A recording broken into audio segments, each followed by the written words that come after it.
लगता है कि जिस भी एग्जामिनर ने इस क्वेश्चन पेपर को सेट किया है, बी उसका बहुत ही पसंदीदा अल्फाबेटिक लेटर है। नमस्कार दोस्तों, मैं मोहित आनंद स्वागत करता हूं आपका एक बार फिर से आपके अपने यूट्यूब चैनल पर। उम्मीद करता हूं दोस्तों कि बहुत ही बढ़िया होंगे और 10th क्लास के बच्चे अपने सीबीएसई बोर्ड के एग्जाम्स बहुत ही शानदार तरीके से दे रहे होंगे। लास्ट पेपर साइंस का हुआ है और उसकी आंसर की भी अपलोड करी थी और जितना पॉसिबल हो सका मैंने आपकी तैयारी में आपकी हेल्प करी। उम्मीद करता हूं कि आपको मेरा पढ़ाया हुआ या जो भी वीडियोस मैं अपलोड कर रहा हूं वो पसंद आ रहे होंगे। अब क्योंकि 11 मार्च को मैथ्स का पेपर है और उससे पहले 7 मार्च को एसएसटी का पेपर है, तो एसएसटी की तैयारी आपकी चलती रहनी चाहिए, बट साथ ही साथ मैथ्स की तैयारी नहीं रुकनी चाहिए, क्योंकि मैथ्स में 8, 9 और 10 सिर्फ 3 दिन की छुट्टी है आपकी। आज मैं डायरेक्टरेट ऑफ एजुकेशन दिल्ली के द्वारा रिलीज किए गए एक सैंपल क्वेश्चन पेपर का यहां पर डिस्कशन करने वाला हूं। वीडियो के पहले पार्ट में मैं आपको सेक्शन ए 20 एमसीक्यू डिस्कस करके दिखाऊंगा। ठीक है, मैं हूं मोहित आनंद और आप मेरी इंस्टाग्राम आईडी academy_maths_science को फॉलो करना ना भूलें और चैनल पर नए हैं तो सब्सक्राइब करके बेल आइकन जरूर दबाएं।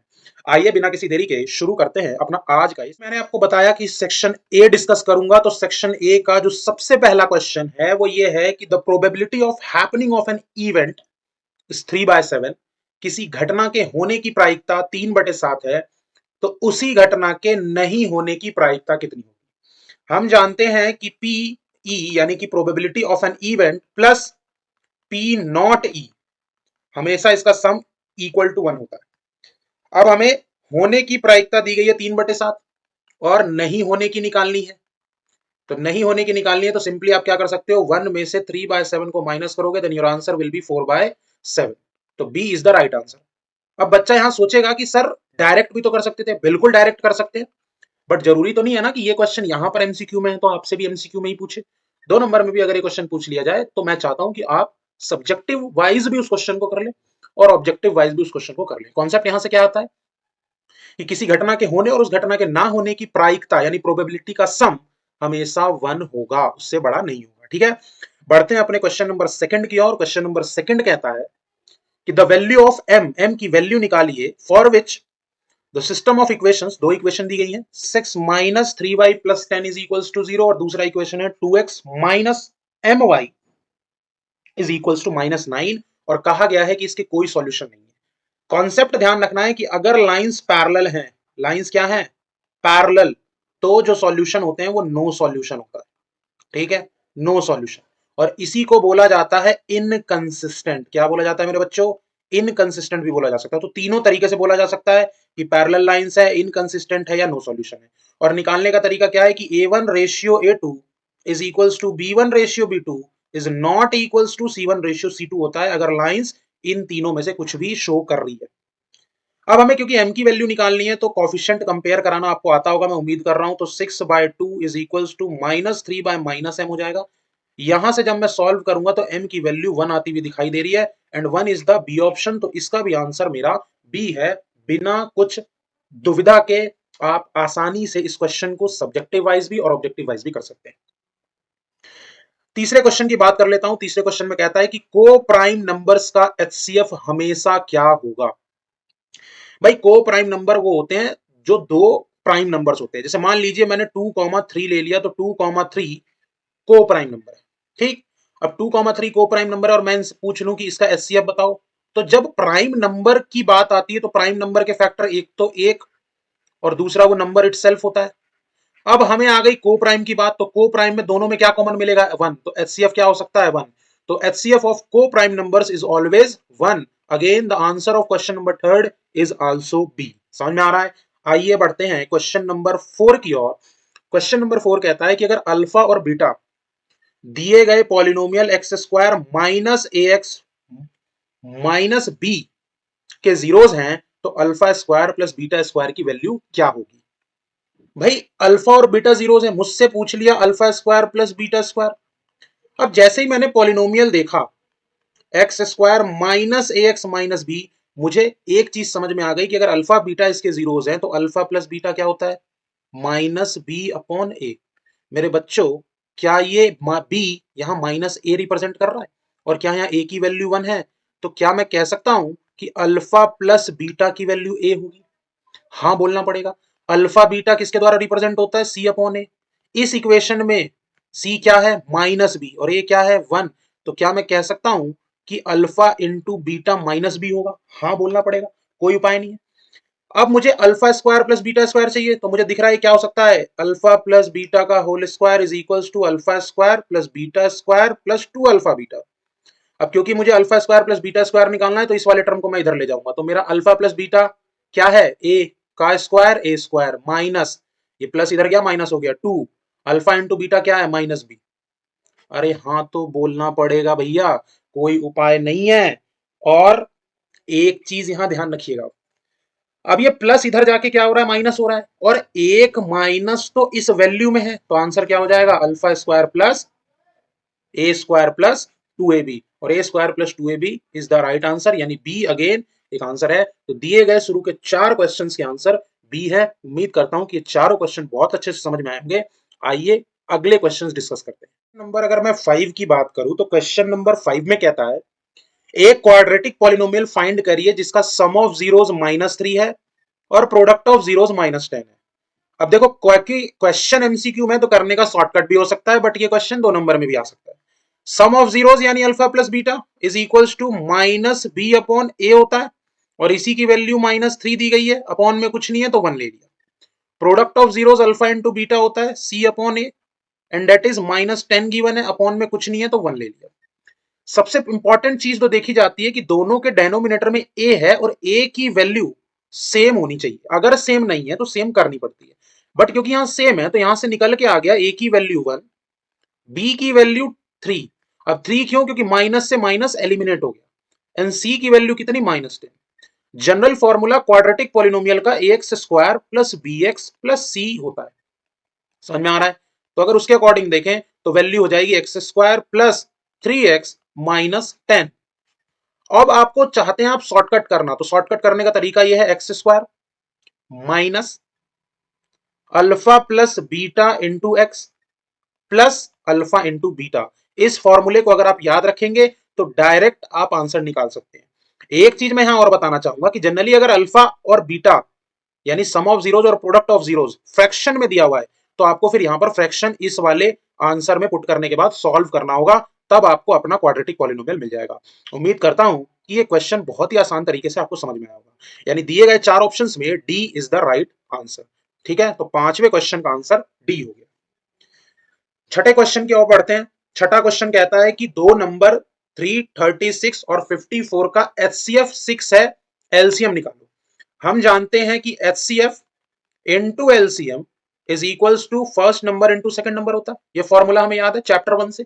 क्योंकि हमें एलसीएम निकालना है तो नो डाउट 336 पहला नंबर, दूसरा नंबर 54, इसको डिवाइड करना होगा 6 से। तो जब मैं इसको एलिमिनेट करूंगा तो 9 आएगा, और 9 की अगर मैं 336 में मल्टीप्लाई करूं तो 9 6 क्या होता है 54, यानी लास्ट में आ रहा है 4, और सिर्फ लास्ट में 4 आ रहा है, इस बात से पता लग गया कि आंसर ये है, क्योंकि कोई और ऑप्शन ऐसा नहीं है जिसके लास्ट में 4 आ रहा हो, यानी पूरी मल्टीप्लाई करने की भी आवश्यकता नहीं है, और बहुत आसान तरीके से 6th का आंसर मेरा यहां पर ए हो गया।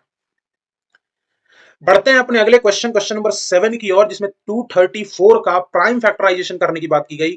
अब 234 का प्राइम फैक्टराइजेशन आप लोग बहुत ही आसान तरीके से कर पाएंगे। सबसे पहले 2 से एलिमिनेट करेंगे तो 117 आएगा। बहुत से बच्चे ऐसे होते हैं जिन्हें 117 को लगता है कि ये तो प्राइम नंबर है। अरे भैया प्राइम नहीं है, ये 3 से चला जाएगा। 3 की डिविजिबिलिटी क्या है, सम ऑफ द डिजिट्स। 3 से करूंगा तो 39, अगेन ये 3 से चला जाएगा 13, और फिर आएगा 13। समझ में आ रहा है कि नहीं आ रहा है? तो बिल्कुल भी घबराना नहीं है, और बहुत आसान तरीके से आपको इस प्राइम फैक्टराइजेशन को अंजाम देना है। और अगर आप इसके अकॉर्डिंग देखेंगे तो मेरे हिसाब से तो बी मुझे दिख रहा है, यानी इसका आंसर अगेन क्या हो गया, बी हो गया।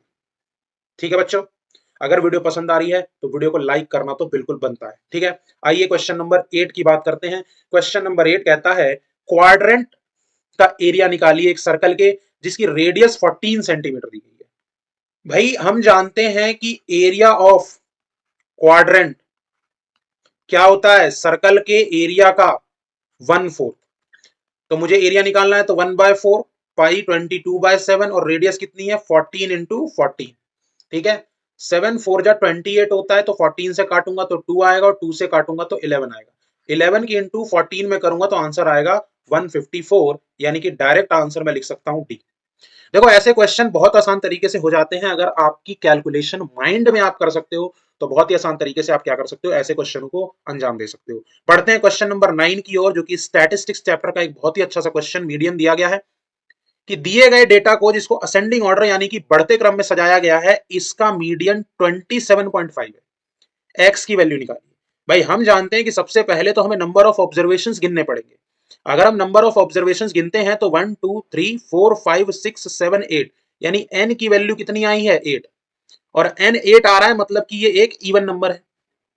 और हम जानते हैं कि अगर एन इवन है तो जो मीडियन होता है, मीडियन, इसका फॉर्मूला क्या होता है, n upon twoth term plus n upon 2 plus oneth term, और जो भी इन टर्म की वैल्यू है इनके सम डिवाइडेड बाय 2।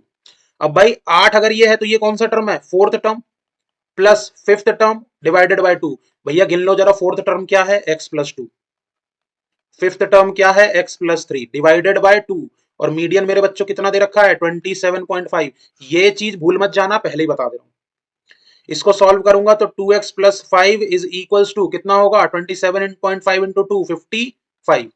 तो यहां से x की वैल्यू 25 आएगी बिना किसी दुविधा के। आप इसका आंसर ऑप्शन ए यानी कि 25 मार सकते हैं। अब ऐसे क्वेश्चन में थोड़ा तो देखो पेन पेपर चलाना पड़ेगा, ठीक है। बाकी अगर आपको जरूरत नहीं पड़ रही है तो ये तो और भी अच्छी बात है। बस आपको ये ध्यान रखना है कि मीडियन निकालने के लिए पहले नंबर ऑफ ऑब्जर्वेशन इवन है, अच्छा अगर ऑड है तो और ही आसान है, n plus 1 upon twoth term की जो वैल्यू होगी वही मीडियन होगी। तो ये भी आप ध्यान रखिएगा। समझ में आ रहा है कि नहीं आ रहा है। क्वेश्चन नंबर 10 की ओर बढ़ते हैं। क्वेश्चन नंबर 10 सर्कल चैप्टर का एक बहुत ही अच्छा क्वेश्चन। अब ये क्वेश्चन देखने में जितना आसान लग रहा है ना उतना आसान ये है नहीं। कैसे, डिस्कस करते हैं। भाई ए बी की वैल्यू दे दी 5, ए सी की वैल्यू 6 और बी सी की वैल्यू 4, और हमसे ए पी पूछ लिया। अब एक थ्योरम है कि tangent drawn from an external point are equal in length.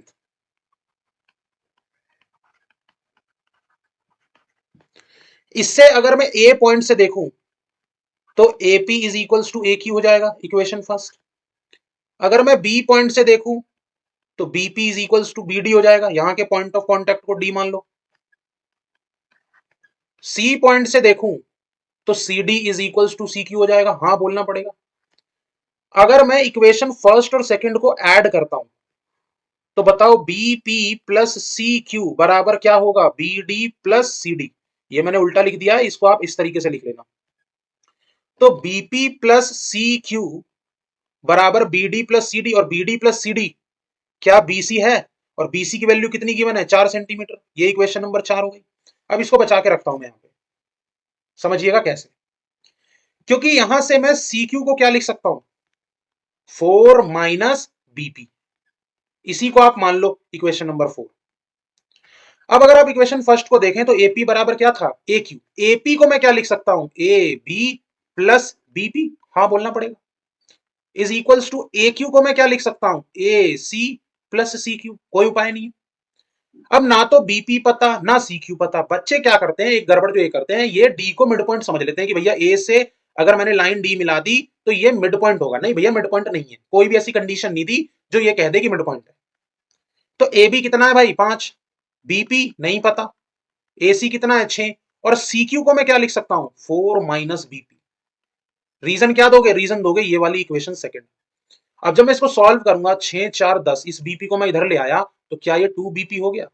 ऐसा ना हो बीपी बीपी करते करते आपका बीपी बढ़ जाए। तो 2 बीपी बराबर 6 4 10 में से 5 गए 5, तो बेचा बीपी की वैल्यू क्या 2.5 आ गई। अब बताओ अगर बीपी 2.5 है तो डी मिड पॉइंट हो सकता है, नहीं हो सकता ना। अब बीपी कितना है 2.5 और ए बी कितना है 5, तो एपी कितना हो गया 7.5। तो 7.5 centimetre is the right answer. Your answer is B. ये क्वेश्चन बहुत अच्छी तरीके से 3 नंबर में पूछा जा सकता है। तो एक थ्योरम तो ये लग गई जिससे ये 3 इक्वेशन आई, इन दोनों को ऐड करा, फिर सब्स्टिट्यूशन भी लगाना पड़ रहा है। क्यों लगाना पड़ रहा है, क्योंकि अगर आप देखें तो ना सी क्यू पता है और ना बीपी पता है, यानी 2 इक्वेशन 2 वेरिएबल। तो सर्कल के साथ साथ लीनियर इक्वेशन इन 2 वेरिएबल भी इसमें चेप दिया गया, और बहुत ही आसान तरीके से आपको समझ में आ रहा है कि नहीं आ रहा है। आइए बढ़ते हैं 11वें क्वेश्चन की ओर बिना किसी देरी के। और बहुत ही वाहियात क्वेश्चन है, कहता है कि एक बैग में 6 तो रेड बॉल है और 5 ब्लू बॉल है। चलो जी, कोई दिक्कत नहीं है, एक बॉल निकाली गई, हमेशा एक ही निकाली जाती है। तो प्रोबेबिलिटी बताइए गेटिंग ए ब्लू बॉल, यानी probability of getting a blue ball. और देखिए ब्लू है पानी पानी, दिन है सानी सानी, और हम लिख भी ब्लू पेन से रहे हैं। तो भैया जी ब्लू बॉल है कितने, 5, और टोटल गेंदे कितनी है, 11। तो फिर से क्या बी आंसर आ गया? मुझे लगता है कि जिस भी एग्जामिनर ने इस क्वेश्चन पेपर को सेट किया है, बी उसका बहुत ही पसंदीदा अल्फाबेटिक लेटर है। हो सकता है कि उसके प्रिय का नाम बी से हो, या हो सकता है कि उसका खुद का नाम बी से हो। समझ में आ रहा है? तो ये जो है बी ऑब्सेस्ड बंदा है, इसीलिए सबसे ज्यादा ऑप्शंस इसमें आपको बी देखने को मिल रहे हैं। 12वें क्वेश्चन की ओर बढ़ते हैं। 12वां क्वेश्चन कहता है कि pair of linear equations of two variables जिसके यूनिक सॉल्यूशन। अब यूनिक सॉल्यूशन समझिएगा बात को, क्योंकि कॉन्सेप्ट समझा दूंगा आंसर आ जाएगा। तब होते हैं जब लाइंस कैसी हो, इंटरसेक्टिंग। तो आधो ने तो इंटरसेक्टिंग देखते ही ऑप्शन बी मार के वीडियो स्किप कर रहे हैं। अरे सुन लिया करो, कंसिस्टेंट भी होता है, तो कंसिस्टेंट भी लिख के दे सकता था। और रेशियो का खेला क्या चलता है, A1 ratio A2 is not equals to B1 upon, और इसी यूनिक सॉल्यूशन को बेटा कभी कभी ये भी लिख देता है, क्या लिख देता है मेरे बच्चों, ओनली वन सॉल्यूशन। क्योंकि यूनिक का मतलब यही होता है भाई, लाइन इंटरसेक्टिंग है ना, यानी दो लाइन एक दूसरे को सिर्फ एक ही बिंदु पर इंटरसेक्ट कर सकती है, इसलिए इसका केवल एक ही हल सॉल्यूशन होगा। बी अगेन देख लीजिए, मैं कह रहा हूं ना बी ऑब्सेस्ड बंदा है, बी आंसर। क्वेश्चन नंबर 13 की बात करते हैं। देखो क्वेश्चन नंबर 13, सिमिलैरिटी कैसे आपको फंसा सकती है। ठीक है ना, बुलाती है मगर जाने का नहीं, चले जाया करो कभी कभी, तो कब तक रोकोगे। तो ए बी सी और डी ई एफ बना दिया, कोई दिक्कत है? कहता है ए 45 है। अब देखो A B C D E F के सिमिलर है, तो ए का कॉरस्पॉन्डिंग डी होगा, बी का कॉरस्पॉन्डिंग ई होगा, और सी का कॉरस्पॉन्डिंग एफ होगा। ज्यादा दिमाग लगाना नहीं है, लगाओगे फंस जाओगे, फंस जाओगे तो घर जाओगे, मेरी जिम्मेदारी नहीं है। क्यों? अब भैया ए 45 दे दिया, अब बी 55 दे दिया, सॉरी सी 55 दे दिया, तो जाहिर सी बात है ये कितना आ गया, 80 आ गया। अब ए के कॉरस्पॉन्डिंग डी को मानना, बी के कॉरस्पॉन्डिंग ई को मानना, सी के कॉरस्पॉन्डिंग एफ को मानना मेरी मजबूरी है। तभी तो उसने कहा ई की वैल्यू निकालो, तो ई की वैल्यू क्या हो जाएगी, 80 हो जाएगी। अब कोई कहेगी जी हम तो नहीं मानते, तो नहीं मानते तो अपना बैठे रहो, झाल बजाओ, सीताराम जपो, कोई दिक्कत नहीं। ठीक है, क्योंकि जैसे ट्राइंगल के नाम लिखे गए हैं और क्योंकि दोनों ट्राइंगल सिमिलर हैं, तो नाम के अकॉर्डिंग ही उनके कॉरस्पॉन्डिंग पार्ट यहाँ पर डिसाइड हो सकते हैं। इस बात का ध्यान रखिएगा, ज्यादा दिमाग नहीं लगाइएगा मेरे प्यारे बच्चों। आइए अगले क्वेश्चन की ओर बढ़ते हैं। क्वेश्चन नंबर अगर 14 की बात करूं, तो देखिए क्वेश्चन नंबर 14 कहता है कि एक पेंडुलम है। तो पहले तो पेंडुलम बना लेता हूं। इस तरीके से पेंडुलम रोटेट करता है, ठीक है, तो वो इस तरीके से एक आर्क क्रिएट करता है। ड्राइंग मेरी थोड़ी हैवी है तो समझ जाइएगा। ये वो एंगल है जो कहता है कि 30 का एंगल बनाता है, और जो लेंथ ऑफ आर्क है वो 17.6 सेंटीमीटर है। अगर आप क्वेश्चन को पढ़ पा रहे हैं कि swings through an angle of 30 degree and describe an arc और 17.6 सेंटीमीटर इन लेंथ। पेंडुलम की लेंथ बताइए, और पेंडुलम की लेंथ पूछा है, यानी रेडियस पूछ दिया उसने। तो भैया जी एक बात बताइए, लेंथ ऑफ आर्क का फॉर्मूला क्या होगा, थीटा अपॉन 360 2 पाई आर। ध्यान रखिएगा भाई, लेंथ ऑफ आर्क कितना दिया गया है, 17.6 सेंटीमीटर। थीटा की वैल्यू 30 डिग्री अपॉन 360, गुने में 2 गुने में 22/7 गुने में आर। अब इसको अगर मैं एलिमिनेट करूं तो ये 12 आ जाता है, ये एक। तो 17.6 मल्टीप्लाई 12 मल्टीप्लाई 7 अपॉन में 2 इंटू 22 हो जाएगा। अब समझिएगा बात को, 22 से इसे कट करूंगा तो 0.8 आएगा, और 2 से कट करूंगा तो 0.4 आएगा। ठीक है, अब कर लो, 12 7 जा 84, और 84 इंटू 4 कितना होगा, 32.4।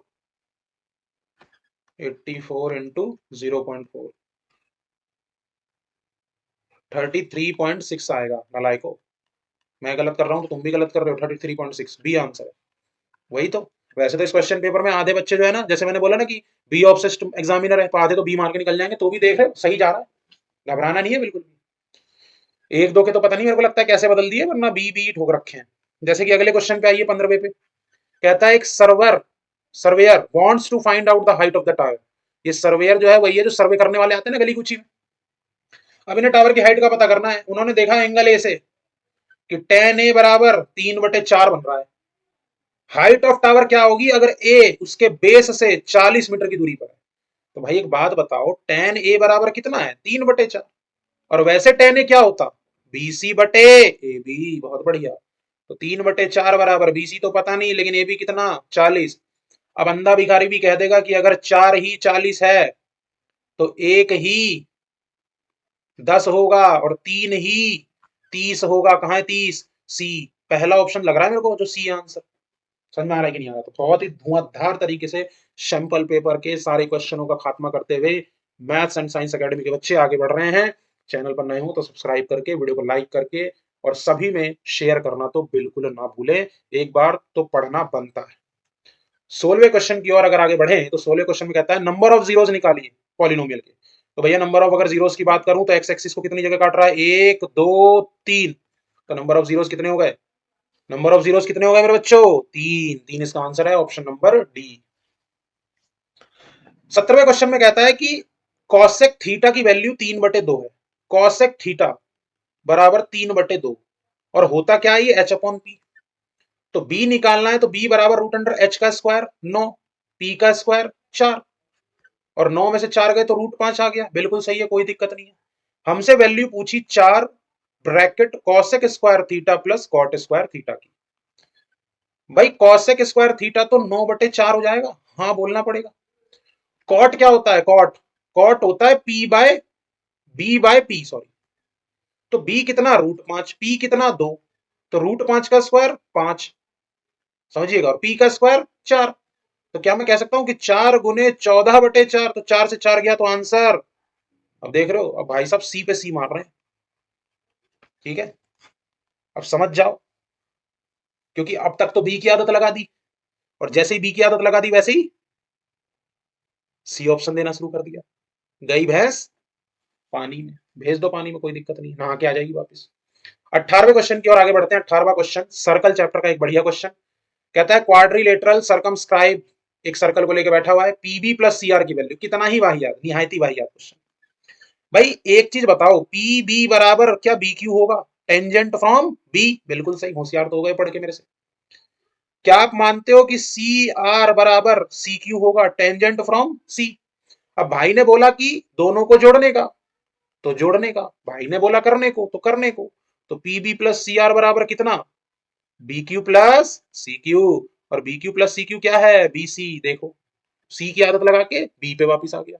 कह रहा है तेरा पीछा ना मैं छोड़ूंगा सोनिए, भेज दे चाहे बी ऑप्शन में या बी सी ऑप्शन में, लेकिन घूम फिर के बी ऑप्शन में आऊंगा। आइए 19वां और 20वां क्वेश्चन, जाहिर सी बात है असर्शन रीजन का क्वेश्चन होगा, उसको देखते हैं और इस वीडियो का खात्मा कर। क्वेश्चन नंबर 19 और 20 के लिए डायरेक्शन दिए गए हैं, और डायरेक्शन असर्शन एंड रीजन वाले, और आपको पता है कि ऑप्शन किस तरीके से आते हैं। 19वां जो मेरा क्वेश्चन है, कहता है कि ए बी सी अगर एपी में है, अगर केवल 2b प्लस एसी है। अब 2b प्लस एसी निकालने के लिए आपको पता होना चाहिए कि भैया a2 माइनस a1 बराबर a3 माइनस a2। तो b माइनस a बराबर c माइनस b। तो b को एक तरफ ले जाओ, a को एक तरफ ले आओ, तो क्या 2b plus a plus c आएगा? बराबर, सॉरी। तो इसका मतलब है स्टेटमेंट असर्शन तो बिल्कुल सही है। रीजन क्या कहता है कि पहले n ऑड नेचुरल नंबर का सम n स्क्वायर होगा। अब भाई एक बात बताओ, नेचुरल नंबर क्या होंगे? Odd, 1 3 5 7 and so on. और कहां तक? n तक। तो अगर मैं एस एन का फॉर्मूला लगाऊं तो एस एन बराबर n upon 2, 2a plus n minus 1 into में d, और d कितना है? 2। कईयों के तोते उड़ जाएंगे, अरे d कॉमन डिफरेंस 2 आएगा, और पहला टर्म 1 आएगा, इसीलिए। अब जब मैं इसको सॉल्व करूंगा तो कितना आएगा? n अपॉन 2 इंटू में 2n। 2 से 2 गया तो n स्क्वायर। यानी असर्शन भी सही है और रीजन भी सही है, लेकिन रीजन क्या असर्शन को एक्सप्लेन कर रहा है? नहीं। तो ऑप्शन क्या होगा? बी। और ये भाई साहब तो पहले से ही बी को दिल दे बैठे हैं, तो बी तो आंसर होना बनता है। लास्ट क्वेश्चन इस वीडियो का, जो कि 20वां क्वेश्चन है, कहता है कि पॉइंट ए और बी सर्कल पर लाई करेंगे जिसका सेंटर ये है, जब x की वैल्यू 2 होगी। अब अगर मैं इसको ध्यान से देखूं तो ओ ए बराबर ओ बी होना चाहिए। समझिएगा बात को, क्योंकि सर्कल पर लाई कर रहे हैं। कई तो इसको डायमीटर समझ लेते हैं और मिड पॉइंट निकालना शुरू कर देते हैं। भाई साहब मिड पॉइंट नहीं है, ठीक है, भावनाओं में नहीं बहना। ओ ए बराबर ओ बी, अगर मैं ओ ए निकालता हूं तो 4 में से 2 गए, 2 का स्क्वायर 4, और 3 में से 3 गए, 0 का स्क्वायर। यानी तो यहां से दिख रहा है कि ओ ए की यूनिट रूट में 4, यानी 2 यूनिट आ रही है। यानी ओबी भी कितना होना चाहिए? 2। और ओबी 2 होने के लिए 5 में से 3 गए 2, यानी x को क्या होना पड़ेगा 2, तो असर्शन बिल्कुल सही है। और रीजन कहता है कि सेंटर जो होगा सर्कल का वो मिड पॉइंट होता है ईच कॉर्ड, ये बिल्कुल गलत बात है। सेंटर जो होता है सर्कल का वो सिर्फ एक कॉर्ड का मिड पॉइंट होता है और वो कॉर्ड होती है डायामीटर। इसके अलावा अगर डायमीटर के अलावा अगर कोई भी कॉर्ड है सर्कल की तो उसका मिड पॉइंट सेंटर नहीं होगा। तो ये रीजन बिल्कुल गलत है और असर्शन ट्रू, रीजन फॉल्स, तो ऑप्शन सी। उम्मीद करता हूं कि ये 20 एमसीक्यू की जो क्वेश्चन की ये वीडियो थी आपको पसंद आई होगी। इसी सेट के सब्जेक्टिव क्वेश्चन को डिस्कस करूंगा नेक्स्ट वीडियो में। चैनल पर बने रहिएगा और अपना प्यार मेरे साथ बनाए रखिएगा। तब तक के लिए धन्यवाद।